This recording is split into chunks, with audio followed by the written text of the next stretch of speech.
Praise the Lord परमेश्वर ने दिया, वो निकालेंगे प्रेरितों के काम उसका 14 अध्याय उसका 15वां वचन। प्रेरितों के काम उसका 14 अध्याय उसका 15वां वचन कोई जन पढ़े। हे लोगों तुम क्या करते हो? हे लोगों, हाँ पढ़ो पढ़ो बेटा। हाँ तुम क्या करते हो? हाँ तो हम भी तो तुम्हारे समान दुख सुख भोगी मनुष्य हैं। हाँ। और तुम्हें सुसमाचार सुनाते हैं हाँ। कि तुम इन व्यर्थ वस्तुओं से अलग लिखा हुआ है, तुम किसके लिए लिखा हुआ है? ध्यान से सुनना। तुम इन व्यर्थ वस्तुओं से अलग होकर जीवित परमेश्वर की ओर फिरो।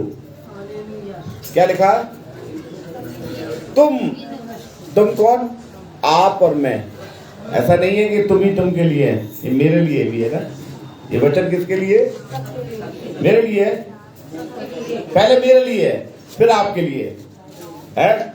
पहले मेरे लिए है, फिर मैं आपको प्रचार करूंगा। जब मैं ही ना मानूंगा तब आपको प्रचार करने का बेकार है। इसलिए लिखा हुआ है, क्या लिखा हुआ है? तुम इन व्यर्थ वस्तुओं से अलग होकर जीवित परमेश्वर की ओर फिरना है। आज का संदेश क्या है? हमको क्या करना है? व्यर्थ वस्तुओं से अलग होना है। कैसे?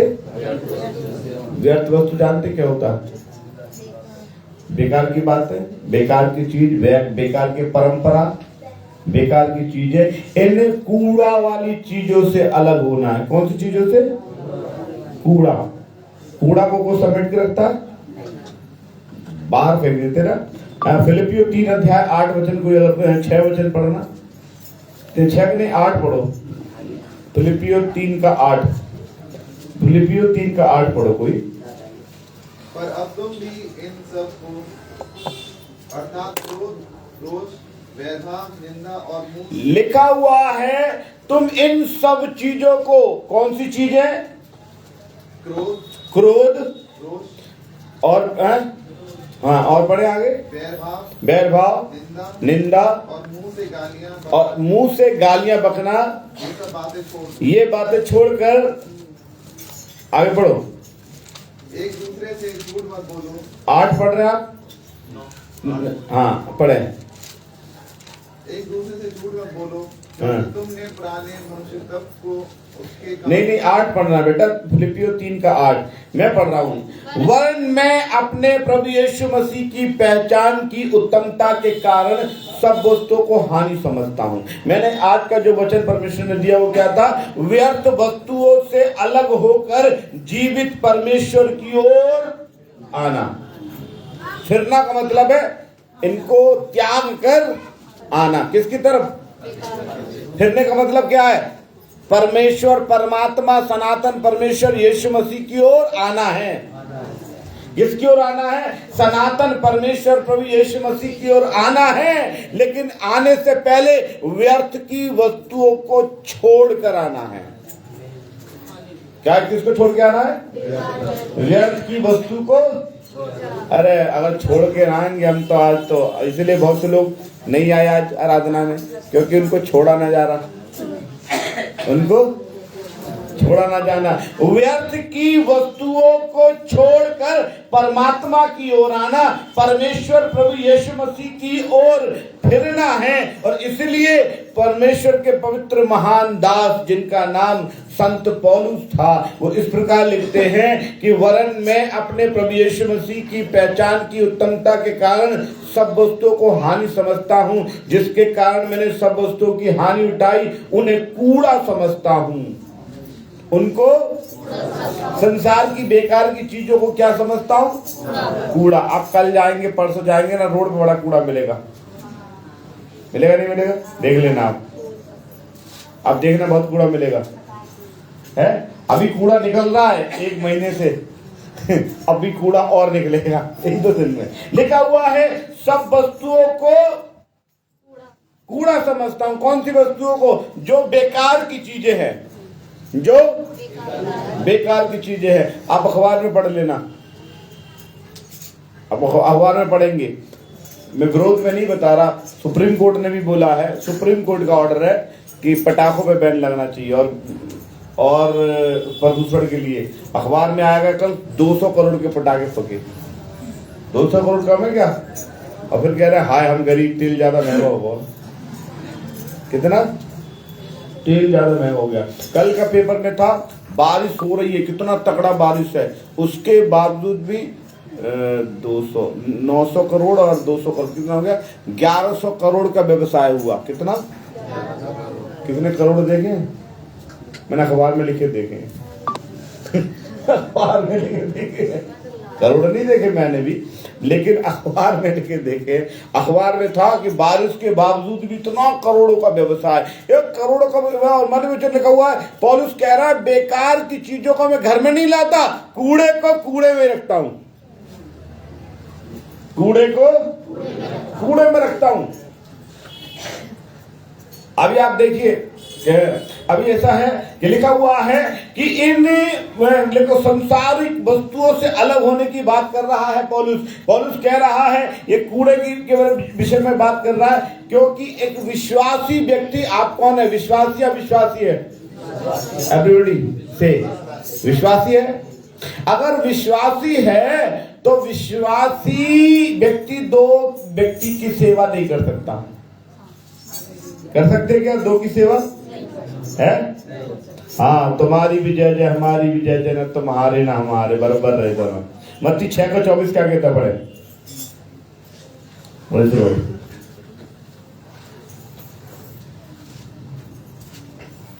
पढ़े मत्ती 6:24।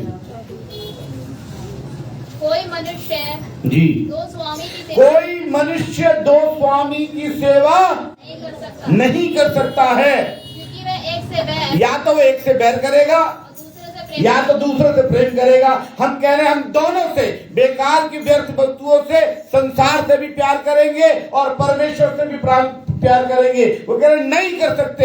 एक से बैर करोगे और दूसरे से प्यार करोगे, है?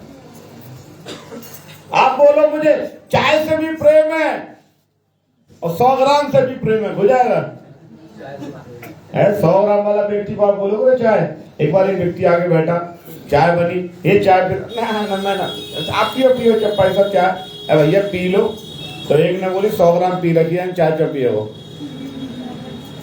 है समझ रहे आप? समझने वाले समझ गए, ना समझे वो अनाड़ी है। मतलब उसका क्या है? एक से प्रेम करेगा, है? दूसरे से प्रेम नहीं करेगा। आज लोग क्या कर रहे हैं? 2 से प्रेम कर रहे हैं, संसार से भी प्रेम और परमेश्वर से भी प्रेम, व्यर्थ वस्तुओं से भी प्रेम, है?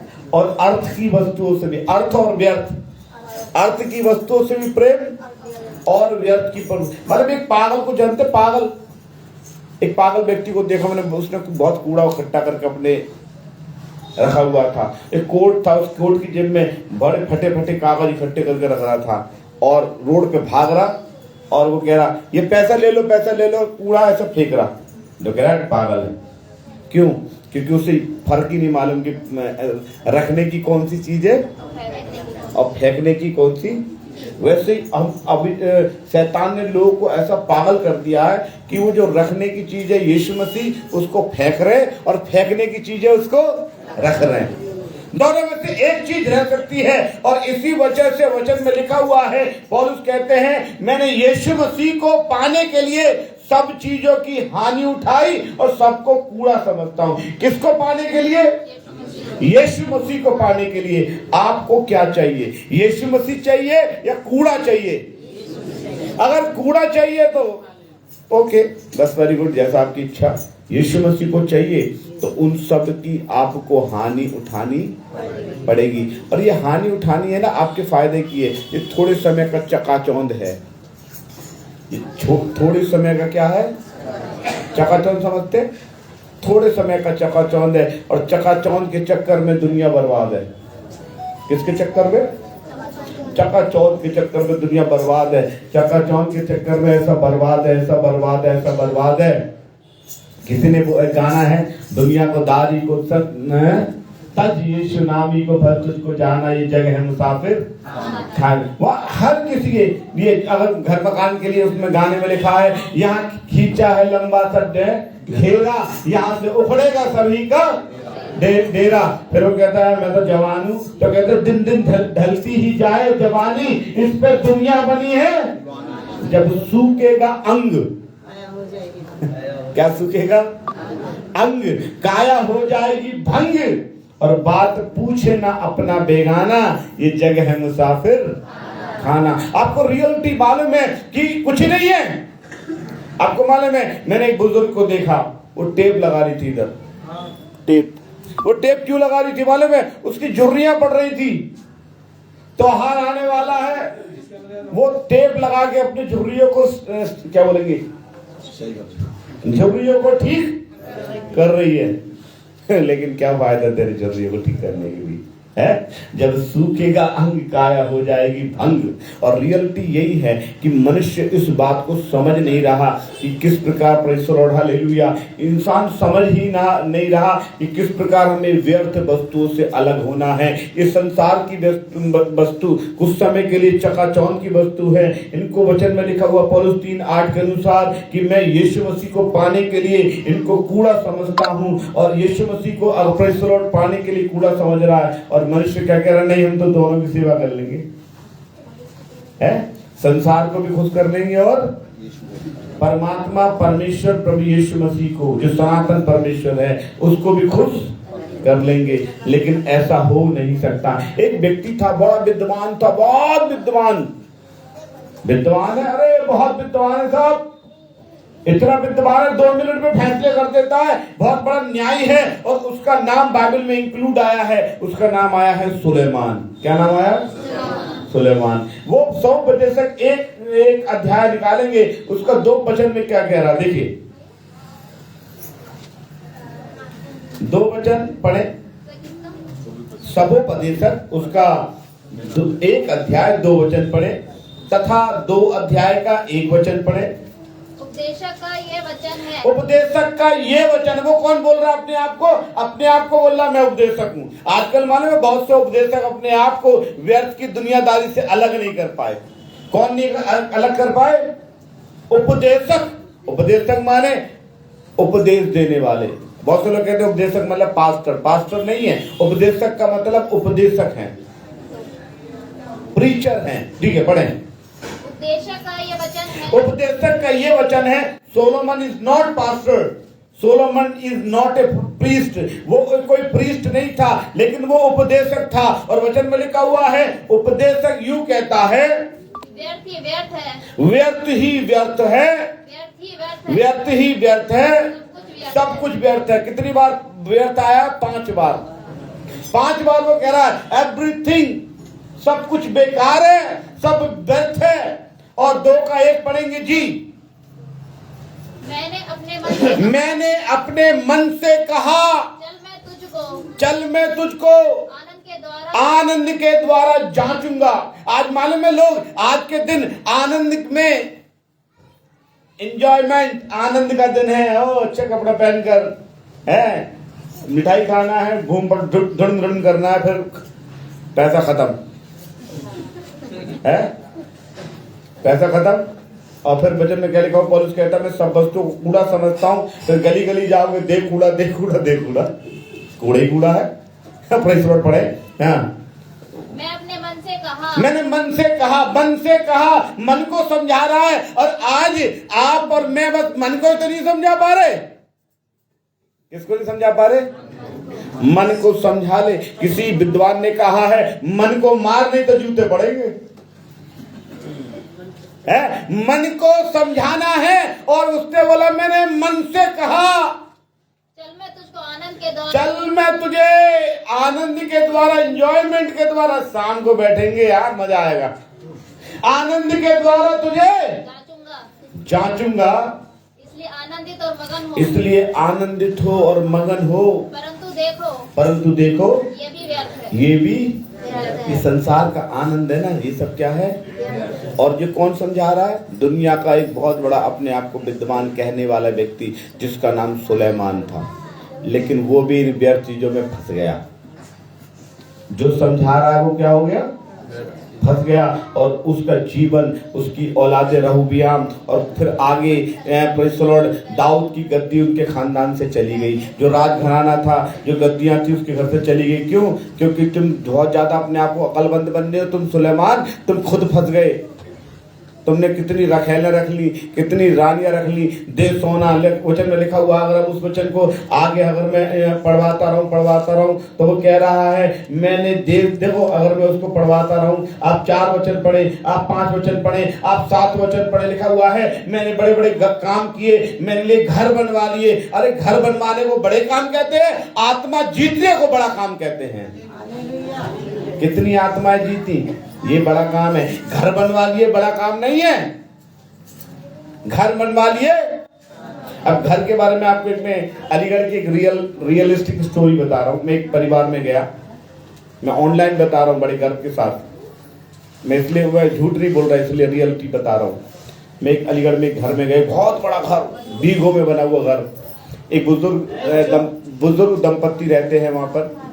और बुजुर्ग दंपत्ति ने बोला, पादी साहब मैं बहुत बीमार हूँ, मैं बीमार हूँ, इतना बीमार हूँ कि मैं मरने वाला हूँ, आप मेरे लिए प्रार्थना करो, आप मेरे लिए प्रार्थना करो। मैंने बोला जी अंकल मैं आपके लिए प्रार्थना करूंगा। फिर वो अपने घर को देखने लगा, अपने बाग बगीचों को देखने लगा। और उस व्यक्ति ने मुझसे कहा, पादी साहब मैं मर जाऊंगा ना तो मेरा बेटा बाहर काम करता है, बाहर काम करता है, वो आएगा मेरी पत्नी को लेके चला जाएगा है और मेरे घर में ताला लग जाएगा। और मैं इतनी सी बात, हम पे तो समाधान है, मैं रस्सी है तुम पे, चैन है तुम पे, क्यों? मैंने बोला तुम गढ़ने जाओगे ना, तुम्हारे गेट से तुम्हारे पैर को बांध दूंगा, ले आना गाड़ देना। लोग सोच रहे घर बनवा लिया, हा व्हाट अ बेहतरीन चीज। अरे तुम पे तो कुछ ना हुआ, आज तक किराए पे घूमते फिरो, मैंने घर बनवा लिए। दाऊद वो भी कहता, सुलेमान बादशाह मैंने घर बनवा लिए, मैंने अपने लिए दाग की बारियां लगा ली, मैंने भांति भांति के बाग बगीचे लगवा लिए, मैंने वृक्ष लगवाए, मैंने कुंड खुदवा लिए। स्विमिंग पूल भी तो होना चाहिए, मैंने कुंड खुदवा लिए। आगे क्या लिखा हुआ है? और ऐसा लिखा हुआ मैंने दास और दासियां मोल ले ली। मेरे घर में नौकर नौकरानी बहुत थी। और आगे लिखा हुआ है जितने मेरे घर में दासों के नौकर पैदा होते थे वो भी सब मेरे नौकर थे। मैंने गाय बैल भेड़ बकरी सोना चांदी राजाओं के भी खजाने अपने में मिला लिए और राजाओं के खजाने भी अपने में। मैंने गायक रख लिया, आसान को गायक भी तो चाहिए, गायक रख लिए, गायिकाओं को रख लिया, बहुत सी कामनियां रख लिया, सुंदर सुंदर महिलाएं रख ली अपने आजू बाजू, जिससे मनुष्य सुख पाते हैं। वो क्या लिख रहा है? क्लियर। आगे लिखा हुआ है मैंने सब वो काम करे जो व्यर्थ वाले काम है ना। लिखा हुआ है यरूशलेम से अधिक महान और धनाढ्य हो गया। लिखा हुआ सबसे ज्यादा पैसे वाला हो गया, तो भी मेरी बुद्धि ठिकाने लगी। वो इस बात को भी जानता है कि पैसा आने के बाद लोगों की बुद्धि ठिकाने, अगर मेरी बुद्धि ठिकाने लगी। लेकिन लास्ट में कह रहा है ये भी व्यर्थ है। 11 पद में कह रहा है उससे कोई भी लाभ, सब कुछ वो जानता है व्यर्थ है, तब भी वही करता जा रहा है। उसका मतलब एक बात है कि हम जानते तो हैं व्यर्थ है और जानते हुए भी वो कुछ काम कर रहे हैं। क्यों कर रहे वाले में? हम प्रार्थना में आते हैं तब भी व्यर्थ का काम पकड़े हुए हैं, दुनियादारी को पकड़े हुए हैं। अभी हम प्रार्थना में बैठे हुए हैं, यहाँ से जाएंगे तो हम भी उन व्यर्थ कामों में लग जाएंगे। क्यों लग जाएंगे? क्यों लग जाएंगे मालूम है? उसका एक कारण है। मैं 2-3 बात बता के समाप्त करूंगा। पहली बात, हम प्रभु की सेवा में तो आए हैं और सेवा में यीशु मसीह क्या चाहते हैं आपसे? सेवा में यीशु मसीह क्या चाहते हैं आपसे? कोई बता सकता है? मिठाई का डिब्बा है? पैसा, सोना चांदी, नारियल, अगरबत्ती, मोमबत्ती। यीशु मसीह क्या चाहते हैं? रोमियो 12:1 में चाहते हैं। यीशु मसीह क्या चाहते हैं? जल्दी पढ़ो, रोमियो 12:1 है। हाँ पढ़े। क्या चाहते हैं? जल्दी बताइए। एक चीज चाहते हैं आपको, आपका एक चीज चाहते हैं आपका। इसलिए है भाइयों मैं तुमसे परमेश्वर की दया याद दिलाकर विनती करता हूँ अपने शरीरों को क्या जीवित नहीं, क्या चढ़ाना है? शरीरों को। और जीवित तो देवी देवता की तरह हो रहा, गर्दन मांग रहे, दिखे यीशु मसीह है, यीशु मसीह गर्दन मांग रहे, ये कह रहे अपने शरीरों को। किसको? शरीरों की अवस्था लिखा हुआ है, जब आपका शरीर आए परमात्मा के पास तो जीवित होना चाहिए, पवित्र होना चाहिए और भावता हुआ बलिदान होना चाहिए, क्योंकि कटा पिटा बलिदान पसंद नहीं था देवी देवता को। तो यीशु मसीह कहते थे खराब लोगों को ले लेगा, इसलिए जीवित हो गए, पवित्र हो गए, भावता हुआ हो गए। लिखा हुआ अपने शरीरों को चढ़ाओ। काय को? अगर अब मेरा शरीर तो कहीं और में लगा है, दाऊद कह रहा मेरा शरीर तो इसमें लगा हुआ है कि एक नहा रही थी, मैंने देख लिया, ओहो। सिमसोन कह रहा मेरा शरीर किसी और में लगा है, ओहो। यहूदा स्रोती कह रहा मेरा शरीर तो पैसों में लगा है। हनन्या कह रहा मेरा शरीर तो कह रहा मैं 10 मांग ना दूंगा भाई साहब को, मेरे को 10 मांग नहीं दूंगा, मर जाऊंगा, दूंगा नहीं। शरीरों को लगा हुआ किसी और चीज में, शरीरों को चढ़ाने की कोशिश ही नहीं कर रहे। लिखा हुआ जब शरीरों को, आप अपने शरीरों को क्यों चढ़ाना है? सवाल ये है, क्योंकि लूका में लिखा हुआ है अगर आपने शरीर नहीं चढ़ाए तो आपका शरीर दुष्टात्माओं को अड्डा बन जाएगा।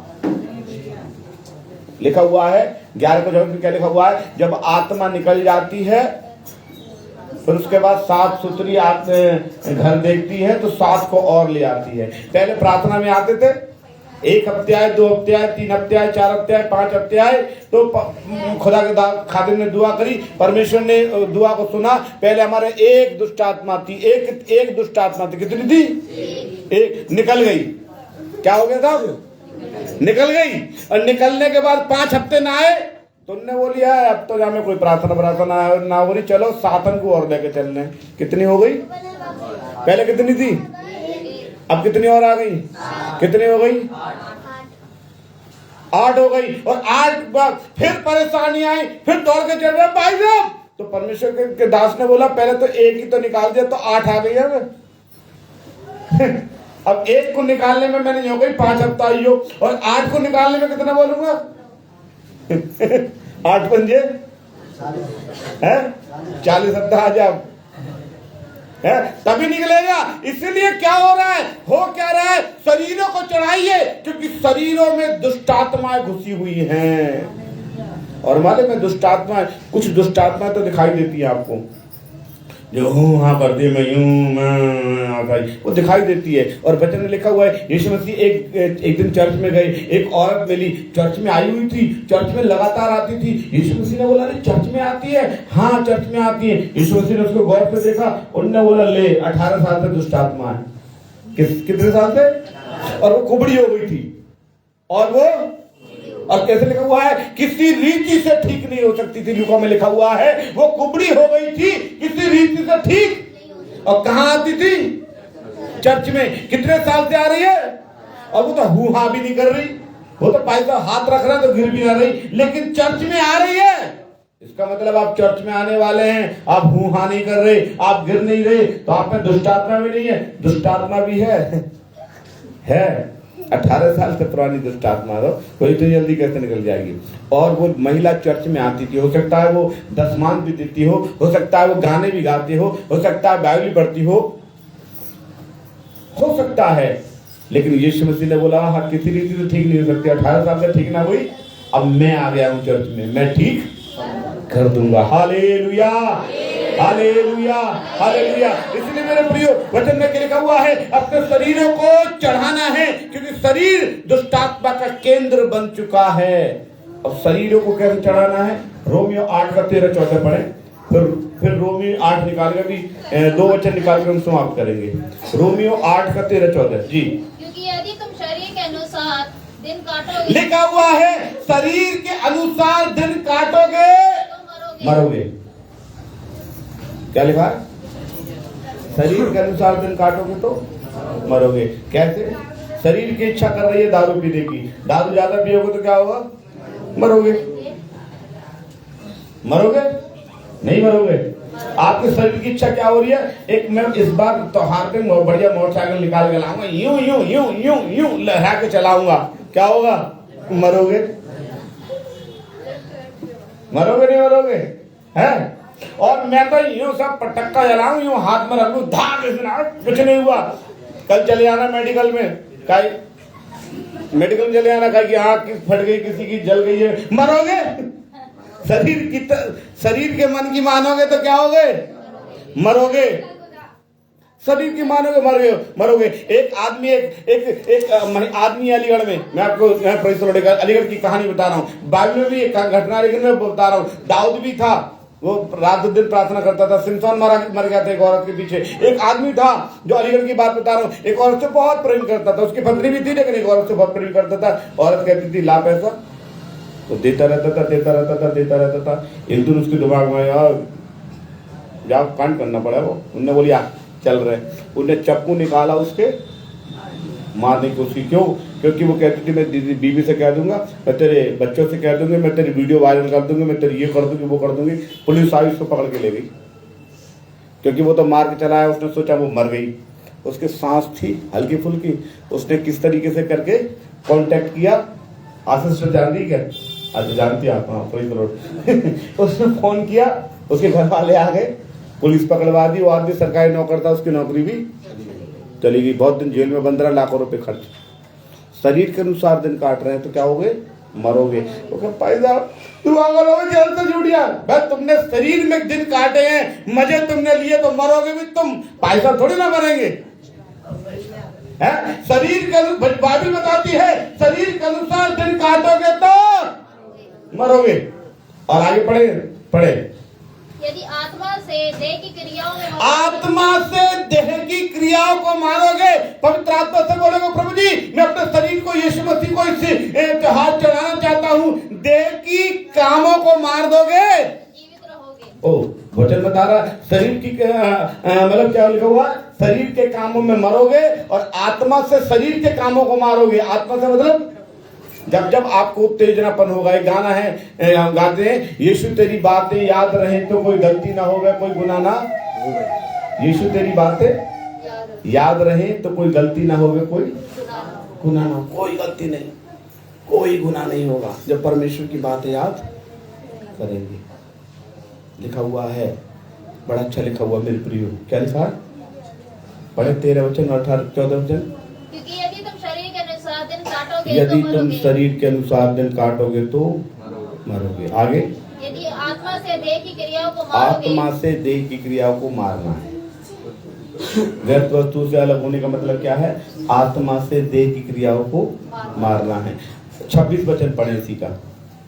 इसी रीति से आत्मा भी हमारी दुर्बलता में सहायता करता है। आत्मा भी जब हम कमजोर हैं, हम सब कमजोर हैं, हम कमजोर हैं, तभी तो शरीर हमारे ऊपर हावी हो जाता है। हम कमजोर है ना, हम लोग कमजोर हैं, हम कमजोर हैं, तभी तो शरीर हमारे ऊपर हावी। हमें क्या करना? अपने शरीरों को चढ़ाना है। यही तो आज का वचन है, अपने शरीरों को। यही तो व्यर्थ वस्तुओं से अलग होना है, कूड़ा करकट से अलग होना है, कूड़ा करकट की जो चीजें हैं उनसे अलग होना है, व्यर्थ वस्तु से अलग होना। फिर पढ़े क्योंकि हम नहीं जानते, हम नहीं जानते कि प्रार्थना किस रीति से कैसे प्रार्थना करना। अपने शरीरों को चढ़ा के बोले हे पवित्र आत्मा मुझे कंट्रोल कर। पवित्र आत्मा से बोले पवित्र आत्मा मुझे कंट्रोल कर, हे पवित्र आत्मा मुझे कंट्रोल कर, मुझे प्रार्थना करना सिखा। परमेश्वर मुझे कंट्रोल कर ताकि व्यर्थ की चीजों से अलग होकर तेरी ओर फिर सकूं। आज का वचन क्या है? व्यर्थ की वस्तुओं से अलग होकर परमेश्वर की ओर फिरना। जब तक आप फिरोगे नहीं परमेश्वर की ओर, व्यर्थ वस्तुओं को छोड़ोगे नहीं, तब तक अपने शरीर की क्रियाओं को छोड़ोगे नहीं। शरीर की कुछ आदतें ऐसे हो जाती हैं कि हमारे शरीरों में ब्लड में काम करती है। शरीर की कुछ आदतें बुरी इतनी हो जाती है। जैसे मैंने एक व्यक्ति से बोला, मैं ऑनलाइन बोल रहा हूँ प्रचार के वक्त, अरे यार वो ये कह रहा था यार तुम बहुत गाली देते हो। कौन सा कह रहे हो? कौन सा साला कह रहे हो मैं गाली देता हूँ? और भी उसने गलती गाली दी जो बोल नहीं सकता। साला तक रिश्ता है, बोल दिया मैंने। कौन सा साला कह रहे हो मैं गाली दे रहा हूँ? और भैया कोई कहीं ना रहो तो गाली दे रहे। अब वो बोल भी रहा है लेकिन नहीं मानता कि मैं गाली दे रहा हूँ। क्यों? क्योंकि ऐसे रम गई है कि वो मानने को तैयार नहीं है कि पाप है। कुछ पाप ऐसे होते हैं हमारी जिंदगी में जो रम गए हैं, जो अंदर वो मानने को तैयार ही नहीं है कि हम गलत है। क्या हो गए हैं? हाँ प्रेज़ द लॉर्ड। वो वाला वो हम गाना गाते हैं ना, बस गई यीशु मेरे रोम रोम में, वो वाला कुछ और बस गया रोम में। और मानने को तैयार ही नहीं है। जब तक आप इन व्यर्थ वस्तु से अलग नहीं होगे तब तक आपके जीवन में पूरा छुटकारा नहीं होगा, क्योंकि आप दो में से एक की सेवा कर सकते हैं, या तो यीशु मसीह की कर सकते हैं या दुनियादारी की है। आप सोच लो आप किसकी सेवा करनी है। परमेश्वर इन वचनों के द्वारा आपको आशीष करे। यही प्रार्थना में चलें। धन्यवाद यीशु। पवित्र पिता, प्रार्थना करना चाहते तमाम सुनने वालों के लिए, देखने वालों के लिए परमेश्वर खुदा हम प्रार्थना करते यीशु के नाम से परमेश्वर। ओ रीबा राबा शाखारा दोरिया लाराबा परमेश्वर प्रभु जी, व्यर्थ वस्तु से अलग होकर अपने शरीरों को जीवित परमेश्वर की ओर चढ़ाकर परमेश्वर तेरी ओर फिरे, ताकि पूर्ण छुटकारा प्राप्त करने पाए। यीशु के नाम में पूर्ण छुटकारा प्राप्त करें। यीशु मसीह के नाम में मांगते हैं, आमीन। परमेश्वर आप सब